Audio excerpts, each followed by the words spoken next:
The Clemson Tigers are favored to repeat as ACC champions, but they'll have the likes of Miami, SMU, Louisville, and 13 others gunning for the conference title.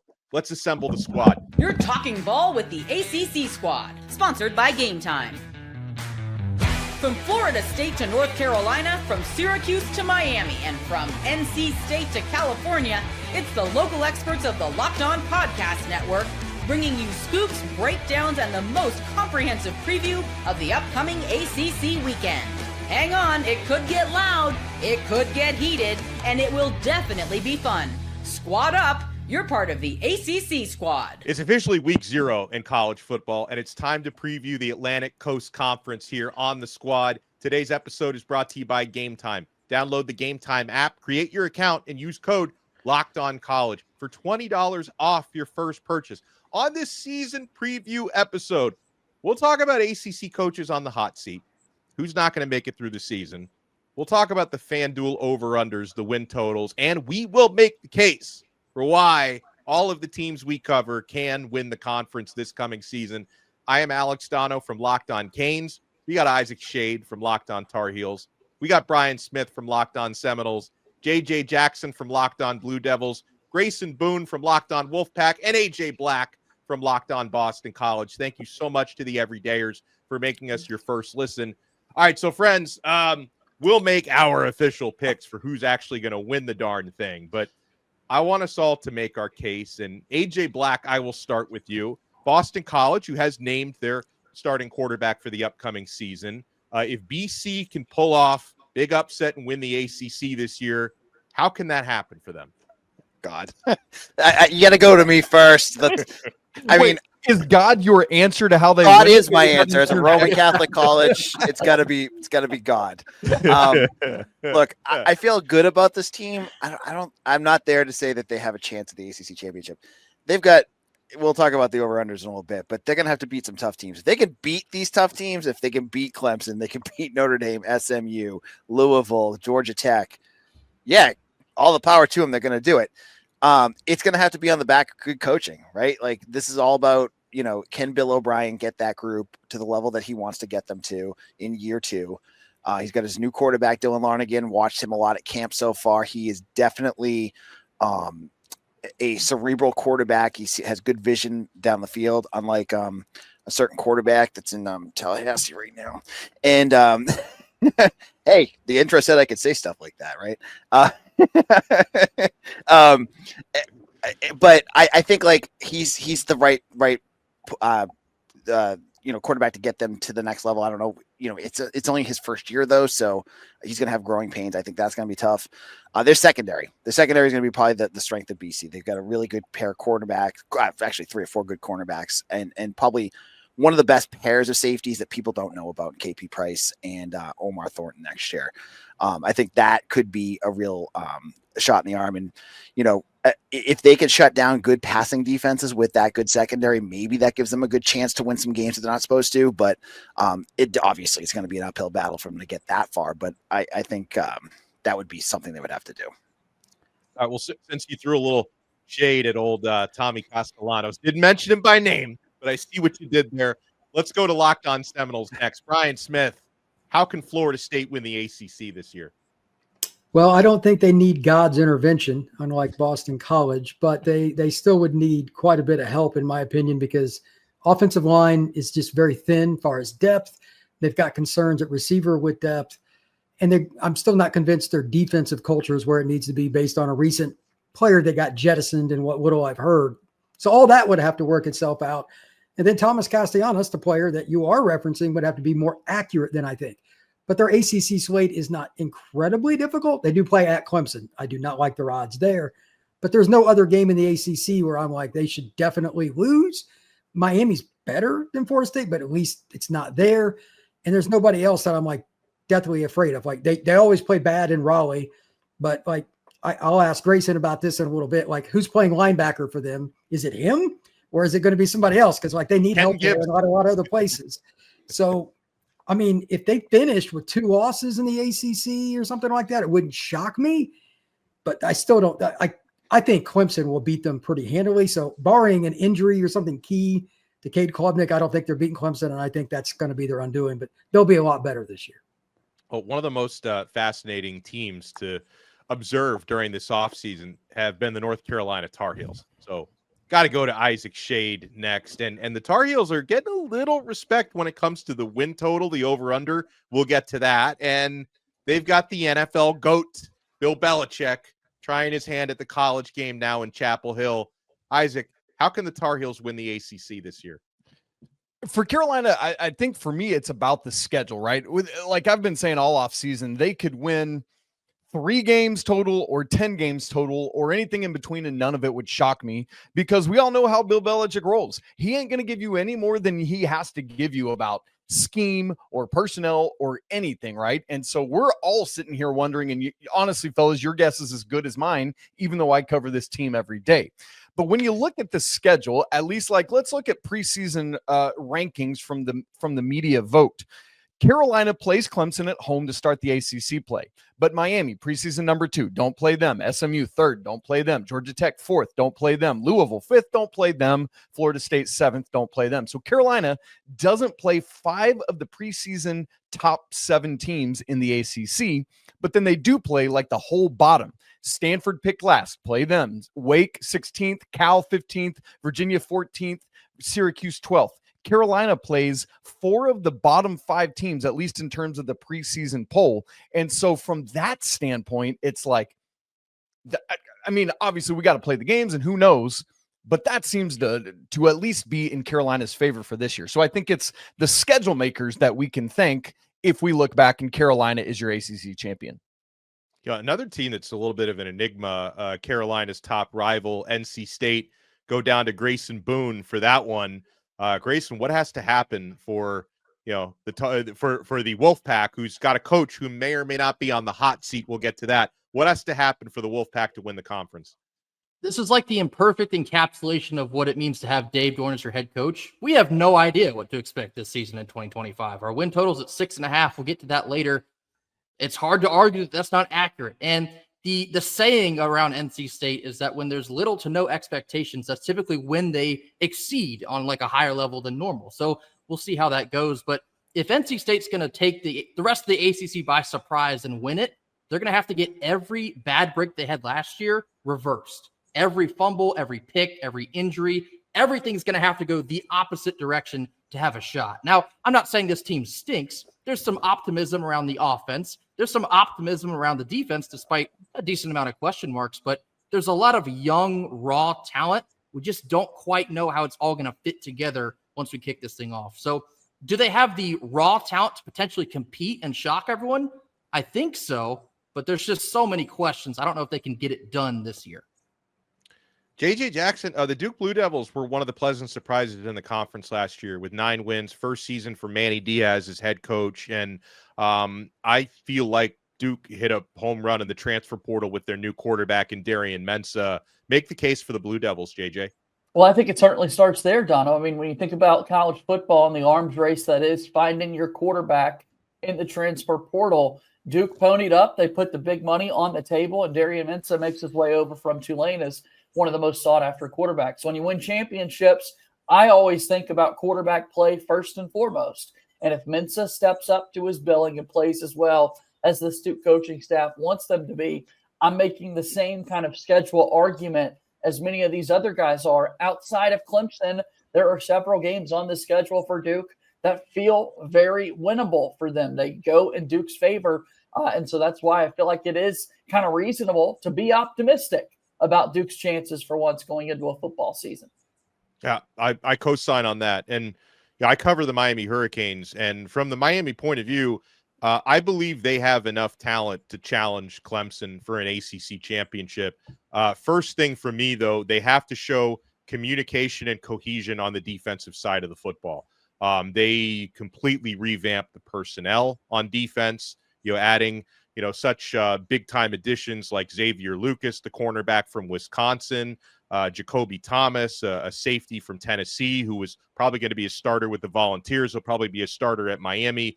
Mohamed Toure from Rutgers in the linebacker unit. They've got a new defensive coordinator in Corey Heatherman, an almost completely new defensive coaching staff. I believe they have the tools to make their defense dramatically improve from what it was last year. It's about finding the communication and really executing it consistently. Of course, we all mentioned quarterbacks. The performance of Carson Beck is going to be key for the Hurricanes. The good news is he's healthy. He seems to be gelling well with his teammates so far.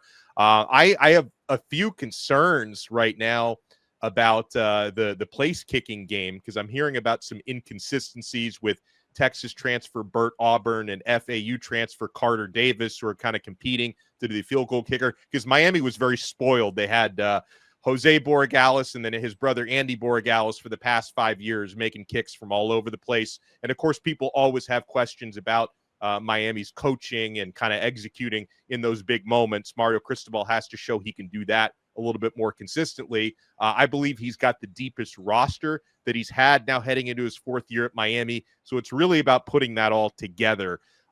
We also, my friends, have the case made. He couldn't be with us here in person, but he did send us a little something. Grayson Singleton, who I might add is doing an outstanding job hosting Locked On SMU, which is one of the newest shows here on the network. Grayson Singleton makes the case for the Mustangs. SMU is looking to get back to the ACC championship game and hopefully win it in 2025 after falling just short in 2024 to Clemson. So can they be better than Clemson? Well, here's something for you. Kevin Jennings was electric coming off the bench to take over for Preston Stone as the starter last year. I think an offseason where he is the unquestioned QB1 is going to allow him to iron out some of the deficiencies in his game while also improving in his leadership and command of the SMU offense. He's already got the physical tools. It's the cognitive that needs to improve, and I think it will. Defensively, SMU was one of the best in the ACC last year. I think they can approximate it this year. Isaiah Smith and his 7.5 sacks is coming back. But the key here is Isaiah Wacobia and Ahmad Moses. They were two of the best safeties in the entire country last year, combining for 7 takeaways. I think they do similar things in 2025. That's how SMU gets back to the title game and potentially dethrones Clemson as ACC champions. We've made our cases. We'll make our conference picks when we come back. Who's going to win the thing? Who are the top contenders? We'll take a look at the FanDuel win totals as well. You want to keep it locked right here? We're only getting started on this season preview on the ACC squad. Folks, you probably heard of Viagra or Cialis. Maybe you've even tried them. But if you're looking for something beyond the usual pill, it's time to meet Rugiette Ready. Rugiette Ready is a next-gen prescription treatment designed to amplify arousal in the brain and boost blood flow. Unlike the usual pills that can take hours, Rugiette's 3-in-1 formula dissolves under your tongue and kicks in fast, on average in 15 minutes. Effects can last up to 36 hours. You can stay confident and in control when the moment is right. You can even read real customer reviews on their site. It's helping a lot of people feel more confident and present in the moment. I love that it's completely online. Rugiette connects you with a board-certified doctor and ships your treatment discreetly to your door.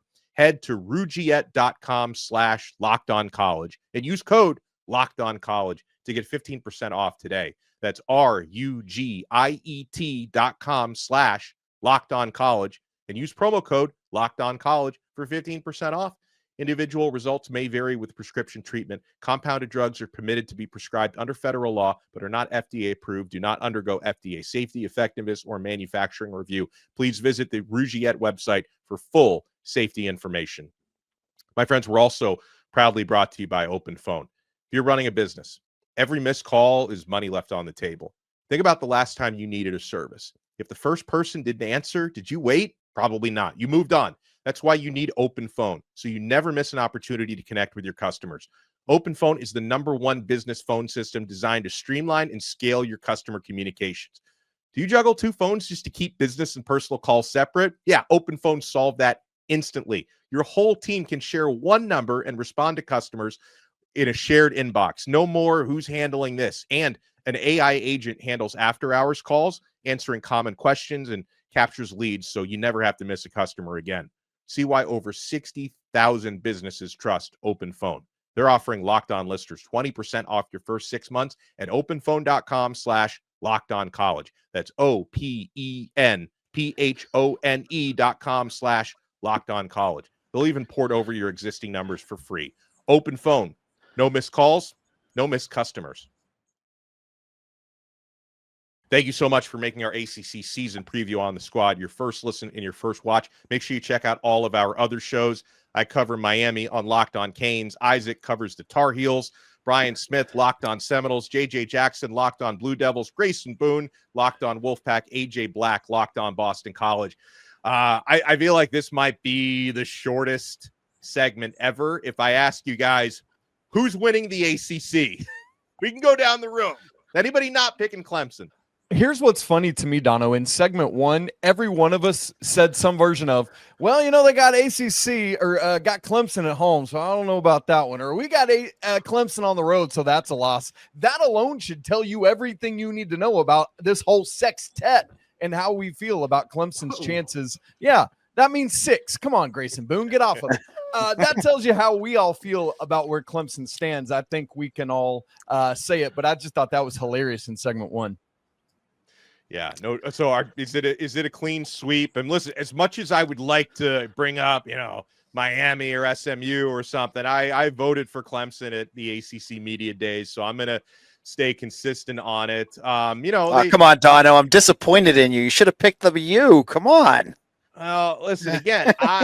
Here's the thing. And some of us have said this about our teams. I'm not the only one. I think Miami has an incredibly high ceiling, but as we've seen, sometimes the floor can be lower than you think, right? So, whereas Dabo Swinney, he's been so consistent. And you talk about consistency, Clemson not only returns the highest percentage of their production in the entire conference, in the entire country, with 80% of their production back from last year. So, Donald, that's a great question. Like, do we feel like Clemson has the highest floor in the conference? Are they the safest bet? Is it just about the ceiling, or is it about the floor as well? That's actually, I'll answer first, folks. I think it's more about the floor than the ceiling, because again, like, how much higher has their ceiling gotten when, for example, they went 0-3 against the SEC last year? Like, I mean, I think that because of continuity, I think they can be a little bit better than they were a year ago, but I'm not sure if I'm taking them seriously as an actual, national champion favorite. I know they're not far from that according to the odds, but I think that's a hell of a question you bring up, Isaac, because for me, I think Clemson's floor is almost as high as their ceiling, and that's why we consider them conference champs to be. Anyone else have a thought? Yeah, just in terms of winning the ACC, I don't care if it's the ceiling or the floor. It feels that safe for Clemson to kind of be the direction that you go in. I can't argue with that. Well, then let me something ask else this. I'll mention too. Go ahead. Just real fast. I think their schedule sets up really nice for them too. And this is no disrespect to anyone else in the ACC, but I think Clemson has effectively like 2 difficult games this year, and it's 2 SEC opponents. It's LSU in week 1, and it's South Carolina for effectively week 12. They do have to play SMU, but it's at home at Clemson. I think, on the road at Louisville will be tough, but they're looking for revenge after how they got embarrassed last year in Death Valley. I think Clemson's going to be hungry. They're going to be focused, and they sort of feel like inevitable at this point to me. All right, so I think the more difficult question would be, and AJ, you can start, who are they going to face in the ACC championship then? Who's the other team that's going to get to Charlotte? Ooh. I'm going to go Louisville. I'm going to go a little bit off the beaten path here. I think I have a lot of faith that Miller Moss is going to, Jeff Brom is definitely like the quarterback whisperer, and he's going to pull something out of him that's going to make them really dangerous this year. And they got Isaac Brown back. I really like I just like what Louisville has done with their team over the last couple of years. I feel like they're going to have an even better season this year. I think they're going to be the surprise team in the ACC this year. What about you, Brian? I'll just piggyback on that. I also have Louisville. I also have Louisville playing Clemson in the title game. Piggybacking off of what AJ was saying there, I think Miller Moss will be a really good fit for Louisville. I think they do have the best running back tandem in the ACC. Maybe some questions on the defensive side of the ball, but this is a Louisville team that should have easily been 10-2 last year, if not a stumble against Stanford. I think they're priming for another really good season. I think they're kind of not being talked about at all. I feel like Louisville's never really talked about all that much. And they beat Clemson last year? Exactly. I think they can rematch Clemson in Charlotte for the ACC title. What's interesting about Louisville's schedule is, Dono, I know they're at you guys on October 17th, but outside of that, the whole front portion of their ACC schedule is very, very doable. But then prior to their matchup with Kentucky to wrap the regular season, hosting Clemson and at SMU. If their only loss is to Miami heading into that, man, those two games are going to tell us a lot. And what's interesting to me about, I think there's others that might pick SMU, and I'll throw my hat into the Louisville versus Clemson in the championship game ring as well. I think SMU probably snuck up and caught a lot of people last year as one of the three newcomers to our conference. That ain't happening again, right? They're not sliding in and like, oh, the Mustangs, what on, like, I just don't think they're going to catch anyone by surprise again this year. And so I think that also trends in Louisville's favor. I'm picking Louisville in a second. Like, everybody loves Louisville. I thought I was going to be the surprise. What's going on here? Man, you guys are boring. Hopefully JJ Jackson has something different to say, but go ahead, Brian. I like Isaac Brown and Duke Watson as a 1-2. By the way, I've got Duke higher than about anybody, so they're my third pick. But I think the running game for Louisville, having a veteran quarterback, I know he's a transfer, and then having Braum as a play caller, they will be elite in close games because they can run the ball, and Braum finds a way to get big plays out of guys that weren't as talented as what he has now. And they got 2 home run hitters at running back. One guy averaged 7.1, the other one 8.9, and they're both back. So I think they're going to be a handful on offense. In the most amazing scenario, it would be Clemson taking on Duke in the ACC championship game, but I can't quite go that far. I actually at ACC kickoff submitted a ballot with Clemson and Miami as the top 2 teams. Finally, someone with some sense. And so, JJ. and so, I look at what Miami's got in the skill positions, and then in the trenches, and then quarterback. It goes back to the most important position on the field, and just kind of disheartening a little bit to see people write off Carson Beck already and forget what he was able to do at a school like Georgia in the SEC week after week after week. And I do think the players that were on Miami's team last year that saw these big opportunities to make it into the playoff, to make ACC statements, that's got to sit with you and bother you every single day throughout the course of the offseason. So, yeah, I'm hyping up the U because that's the direction I would go. Yeah, I got Miami as well getting in there, and actually a big reason for that is because I had some questions. Like I really needed to see Carson Beck, how he looks coming off the surgery, and he really has looked impressive to me in training camp.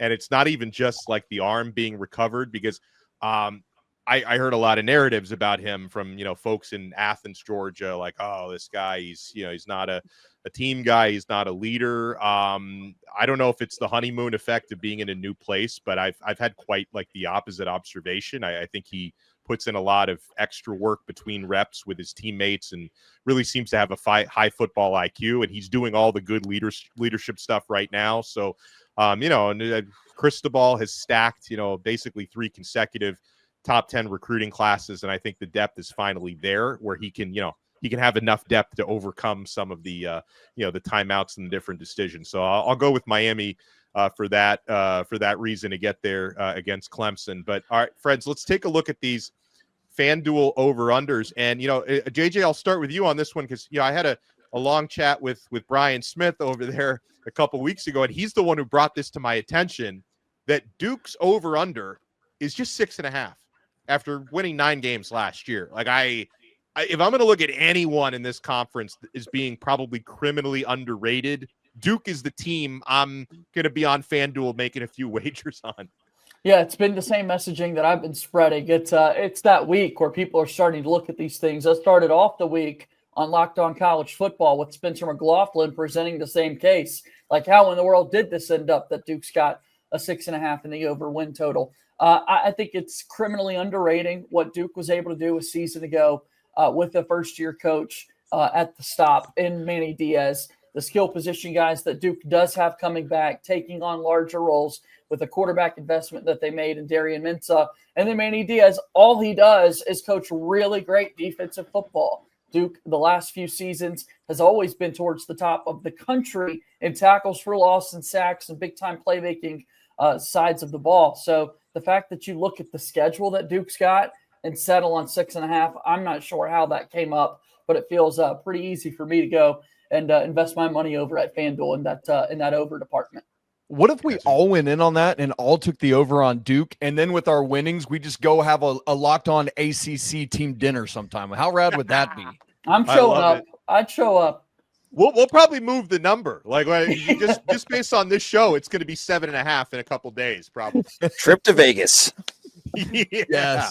Yeah. Yeah. And so some of the other ones, like for teams that are not represented here, not surprisingly, the Clemson number is the highest at 10.5. In fact, like that number is so high, I'm probably not going to bet on it, or maybe I'll take the under, just because like winning 11 games is hard. And Clemson didn't do that last year. This is regular season win total. They won 9 games last year. They still ended up winning the ACC. So I'm not touching over 10.5. If anything, I'd probably go under. Miami is at 9.5. Louisville and SMU are both at 8.5. For the other shows represented here, Isaac Shade's Tar Heels are over under 7.5. Brian Smith's Seminoles 7.5. AJ Black's Boston College Eagles 5.5, which seems a little low. I think there's some value in the over on that one as well. 6.5 for NC State. So AJ, I'll go over to you. What do you make of that 5.5 number for Boston College? That sounds about what I was expecting, given that they have a tough schedule, right? They're playing 3 playoff teams from last year. Right. That's tough. They play Michigan State on the road. They play Louisville on the road. That's going to make things tricky. That being said, watching this team, I think they're better than people are expecting. I think with a good quarterback that can actually run Bill O'Brien's system, I think they're going to catch some teams. And I look at their September. If they can pull off if they can beat Michigan State on the road, they beat them last year. And they, Stanford, Fordham, Cal, and Pitt. I think there's a chance they beat Pitt last year pretty easily. They could do it again. I know they didn't have Eli Holstein last year, but that's going to be on the road too, but that's tough. But if they could win, there's a potential if BC plays really well, that they could be 5-0 facing Clemson. But they're going to have to play really well to do that. But, beating Stanford shouldn't be that hard. I'm glad our Syracuse host isn't here because I'll rag on Syracuse a little bit. You get Syracuse at the end of the season. I don't have any faith in them. BC chopped them up last year once they benched Tommy. And I think they could do it again. Look, last year they caught Kyle McCord in a bottle. That's where I'm at with that. But I think they could beat Syracuse and they get UConn. So I think 6 wins at least shouldn't be that hard. And I think you have the red bandana game against SMU. BC almost beat SMU on the road last year. They scored a late touchdown to make it a 10-point game for playoff rankings, but BC had the ball to win at the end of the game on the road. So I think they could beat SMU. It's going to be hard without Donovan Azaraka and a couple of their offensive line starters, but I think they're going to be better than people expect. Real quick, you mentioned Syracuse. That's another team with a very low win total, but it's because they played the toughest schedule in the ACC. Syracuse is only 5.5 wins, which seems a little crazy after they won 10 wins with the bowl game last year, but the schedule is much tougher this year. So the orange number reflects that. What do you think, Isaac? 7.5 for the Fighting Belichicks. It's a good question. Let's go back to Spencer McLaughlin. Spencer, my guy, called this the shortest under in all of college football. To which Grayson Boone is rubbing his hands together in glee and delight. I pushed back just because of the unknown of the Bill Belichick era, right? Like, this guy is the John Wooden of football, like teaching you how to put your socks on properly to make sure you win games, right? Like, that's his level of detail and attention. For Carolina, they got 2 bye games in non-con. Let's call that 2 of those 8 wins that you need to hit the over. If they could get one of TCU or UCF in non-con, then you need 5 in the ACC. Carolina doesn't leave the state in the month of November, hosting Stanford, at Wake, hosting Duke, at NC State. Those are not gimme game. None of them, right? Like, we know NC State has had Carolina's number lately. We've talked about how good Duke should be this year. And so there's just schedule possibilities that allow it to happen. And so I think if I was a betting man, I think the wise thing to do is take the under. But Spencer, come on, what are we talking about? The easiest under in football? Boo. The number, Grayson, for NC State is 6.5. Now, you already kind of tipped your hand to this one where you think that's probably the right over-under. Yeah, I mean, it's spot on. But I will say about their schedule, it's not that tough of a schedule. I think the hardest 2 games are very clearly on the road at Notre Dame and on the road at Miami. The other 10, they're winnable. I mean, there's a world where NC State through the first 6 games, they can be 6-0. They can also be 3-3. Possibly worse than 3-3. Like, for example, last 2 years consecutively, we have looked awful against Duke. That game is probably looking a little terrifying to most NC State fans right now. I do think 6.5 is accurate. I think a lot of the optimism around the offense would lead you to lean a little more closer on the over. I think the offensive talent, I've kind of compared it to like old school Big 12 games. I think NC State's going to get in a lot of shootouts this year. There might be defense optional some weeks. They're looking to score 45 plus. I wouldn't hate that. I think that'd be a blast because we never get that at NC State. But if you do see that, I think we have the talent to go over. In fact, we think we have the best tight end in the country in Justin Jolie. If you utilize him as such, you might go over. We'll see. Yeah, I think the 9.5 for Miami is about right. You know, the homer in me, you know, I probably my official pick for the season will be 10 wins, but I'm not going to give betting advice on that one either way. You know, they won 10 games last year. Cam Ward is not back. I do have some faith in Carson Beck, though. I think the defense will be better this year, much better than it was last year, but the schedule is also tougher. Like, that's what makes it hard to predict Miami's regular season wins because, okay, their biggest non-conference game last year was Florida, who they have on the schedule again, and Florida will be looking for revenge after Miami blew them out last year. And, they open up the season against Notre Dame. It's at home, but obviously it will not be an easy game by any stretch. And I think the conference schedule is a little bit tougher. They still don't have Clemson on the regular season schedule, which is good, but they do have SMU on the road, which will be tricky, and Louisville at home, which will be very difficult, and Florida State, which is a rivalry game. And like Brian said, even if Miami should be better than Florida State, it's in Tallahassee, could be unpredictable. So, you know, I guess if you're going to be really pragmatic about it, you might go under 9.5. But I think Miami can win 10 games. It's about navigating a really tougher than usual schedule this year. But when we come back, there's got to be at least a few coaches on the hot seat in the conference. Who's at the top of that list? You want to keep it locked right here. We got the squad. We're predicting the ACC season right here on the Locked On Podcast Network. My friends, this episode is brought to you by Prize Picks, the daily fantasy platform that lets you turn your football predictions into real rewards. Preseason is already heating up, and college football is not far behind. Whether you've got your eye on big game quarterbacks or breakout running backs, Prize Picks makes it easy to get in the game. Prize Picks is simple to play. You just pick more or less on 2 to 6 player stat projections. And if you get your picks right, you can cash in and win up to 2,000 times your money. I have been using Prize Picks since 2021. I love, it's basically, it combines my love for daily fantasy with parlays. I have so much fun doing this, guys. I love how simple it is. I can get my lineup in before my morning coffee finishes brewing. The flex play option is a total game changer. Even when one of your picks misses, you can still double your money. Prize Picks puts their members first, so all withdrawals are fast, safe, and secure.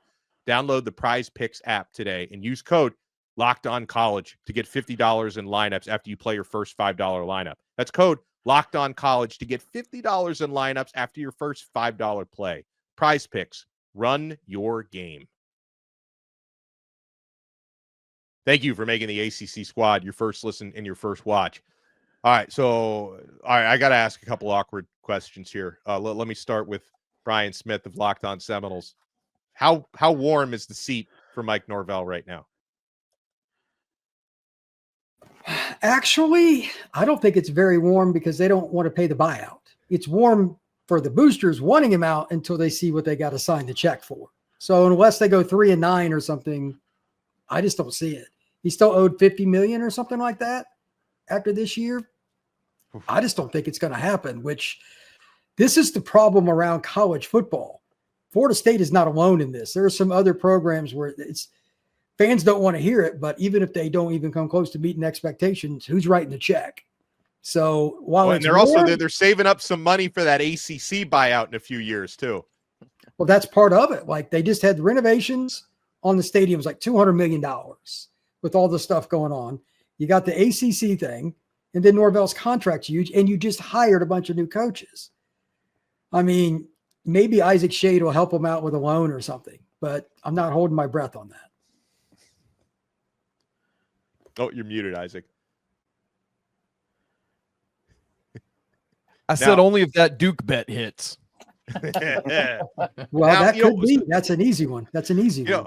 So someone who does appear on like these, hot seat lists preseason is Dave Doran of NC State, who has been there for a very, very long time. So is this a season where, the boosters start to get a little impatient if they don't have a bounce back year? I believe that it is. I've been calling this the fork in the road year. I think if you're looking at another 6-6 year, I would tend to believe you're going to see a change. However, I'm not sure if he'll be fired because the buyout is, I think it's over like 15 mils still. He's currently extended out until 2029, if I'm not mistaken. So that's a little steep. I actually believe that he may retire if things do not go all that well in Raleigh. We'll see. That's just a gut feeling, just my opinion, going off of a hunch here. I think if you hear some of the things he was saying at ACC kickoff, and there's a lot more I could tell the rest of y'all later on, but that's my gut feeling. I think if things go south in Raleigh, I think there will be a coaching change. Oh, now, Isaac, I wouldn't use the term hot seat with Bill Belichick, but it's such a unique situation, with him being in his 70s, and everyone speculates he really wants to be in the NFL. So I like. What are your thoughts on like how long he's going to be in Chapel Hill? That's a great question. I mean, he's the oldest coach in all of Division I, right? Like that's what we're looking at. I when I think about this, I've thought about it a lot similar to Dion in his first year at Colorado, right? There was all that hype. Funny enough, their first game was TCU, who Carolina's first game is against. They won that game, but everyone is waiting around. I can hear Kenton Gibbs somewhere off in the distance, just licking his chops, waiting for Carolina to start racking up some L's, so that everyone can dump on it. And I get it. I would too. Right. And so I think that's the thing is the highs are going to be really high and everyone's going to circle around, and the lows are going to be really low and everyone's going to circle around like vultures. And that's just the deal when you go make a hire like this.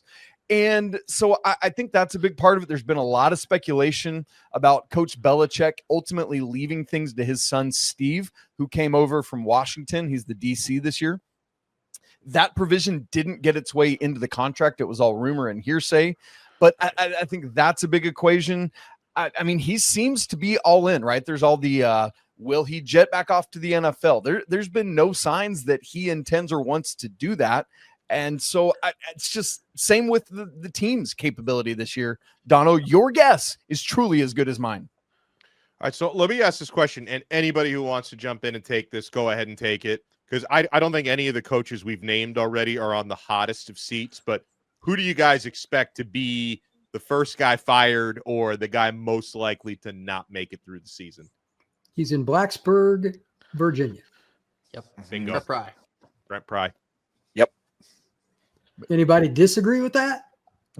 I mean, last year, like that was supposed to be the year that he put Blacksburg, Virginia back on the college football map. And I'm still trying to figure out what the hell happened. Like, how banged up was Kyron Drones throughout the season? Like, what happened between 2023 and 2024 for him? Like, that team was way too talented to go 6-7 last year. Does Virginia care enough to fire Tony Elliott at some point soon? Or does it matter in Charlottesville? Well, that's here's the thing. Don't laugh. I don't know how good they are, but at least in the trenches, something that I follow closely on the Portal podcast, they've got a ton of experience on both sides in the trenches. If they don't win something this year, then it's never going to happen. Is Chandler Morris their quarter? Like, have they like what? Okay. At least he's an experienced quarterback. I don't think he's great by any means. But if they can't win this year, go to a bowl, maybe I think they're over under 6.5, if I remember, then I think Isaac's got a point. Justin Wilcox at Cal I know, we got the whole East Coast bias thing going on this panel, but it's definitely a put up or shut up year for him with a lot of transfer movement, a lot of players out, a lot of players in. He's got Brian Harsin as his offensive coordinator, who's very volatile. So I don't know what. And that offense was not very good, although they got great quarterbacking from Fernando Mendoza, who's now at Indiana. The defense is usually the bread and butter for that team. So I don't know what to expect from the Golden Bears. Who the heck is their quarterback? I was going to bring up Mendoza. That's a great point, Don. Oh, they named, so they're going with a true freshman. I can't pronounce the kid from Hawaii. Yeah. Hold on, I was practicing this name all week. Jaron Kiave Sangapolatele is their quarterback. It's a true freshman. So that's good. Unreal, Dono. Unreal. This is why your word for out. I've got a similar question. Let's stay out on the West Coast to what I asked about in Charlottesville. Like, is Stanford ever going to go back to like David Shaw era? Man, I just remember going in and the ground and pound, and it's like, good grief, I don't want to go play there. But is that going to happen again? And similarly, do they care enough to fire a head coach? Well, the funny thing is, like, they have the weird. I mean, if you think the Bill Belichick thing is weird, Troy Taylor weird too. Yeah, Stanford has Frank Reich as a known interim just for 1 year. Like, because you mentioned the Troy Taylor thing. He was fired in March when they had a scandal there. And, March is a terrible time to find a new head coach. So they called in Frank Reich to do a favor for Andrew Luck to step in for a year. But he's telling everyone, like, I'm not going to stay here for more than a year. Like, I'm gonna hang around till you find the permanent head coach. So, like, how do in the meantime, like, how do you recruit when everyone knows Reich is just a Band-Aid? So their over-under is 3.5 wins, by the way, Stanford. So, but they can't fire a guy who's not going to be there after this year anyway. The problem with Stanford is I still don't think they're taking early enrollees. Somebody correct me if I'm wrong. And they just don't pay guys like the NIL. You can't do both of those things with their ridiculous academic standards and expect to be good in college football. They could be the bottom dweller of the ACC for the rest of my life. I mean, you just can't win that way. And they are expected to be the bottom dweller at 3.5 wins on FanDuel. Cal at 5.5 wins. All right, so what we learned today is Clemson more than likely winning the ACC championship, and according to 4/6 of the panel, Louisville is going to face them in that championship game. Huge thank you and shout out to everybody for making us your first listen and your first watch. Make sure you subscribe to all the channels. Locked On Boston College with AJ, Locked On Wolfpack with Grayson Boone and Kenton Gibbs, Locked On Blue Devils with JJ Jackson, Locked On Tar Heels with Isaac Shade, Locked On Seminoles with Brian Smith, and all the other ACC channels, even if they were not represented here today. Everyone have a great season, and we'll talk to you next time on another episode of The Squad right here on the awesome Locked On Podcast Network. Your team every day.